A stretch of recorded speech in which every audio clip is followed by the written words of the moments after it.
Today we started learning our names using the talking dog buttons.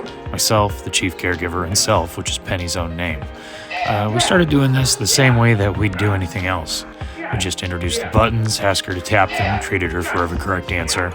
At first I asked her for her own name, but then she chose the dad button instead, so we just went with that. For every correct answer she gave, we went with it and treated her like a game.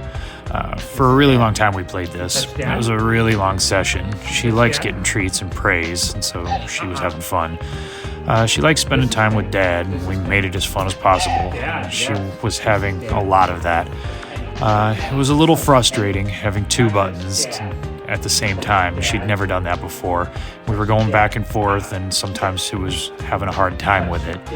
I'm not sure if it was excitement or overstimulation or just the energy of the entire thing, but at one point she began to bark in the house. And that's not something that she's ever been allowed to do before or ever even done before today. And honestly, I don't even know that I know what her voice sounds like until now. She's not been a barker.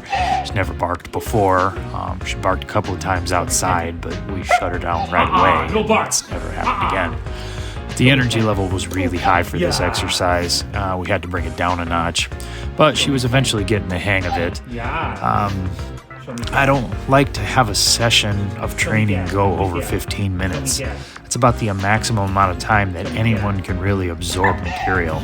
After that, you need time to rest and let your mind absorb what you've learned, and then come back to it. And that's how we build muscle memory really quickly, memory really quickly. If anyone ever wonders why Penny learns things so fast, it's many short training sessions throughout the day. We always have several of them, morning, noon, evening. She asks to train, and then we do it. This session ended calmly with a lot of correct answers, and I feel like the next training session she'll have a pretty good grasp on this. She'll come to it and she'll have more correct answers than she did during this one.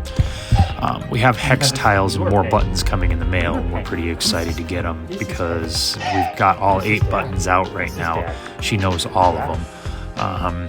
And she's going to get a culture shock when we move the tiles and the buttons from all over the house into one place. I'm pretty sure she's not going to like that, and we're going to have a couple of meltdowns.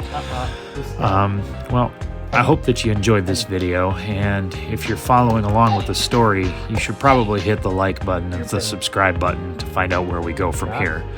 Well, thanks. Bye. All done.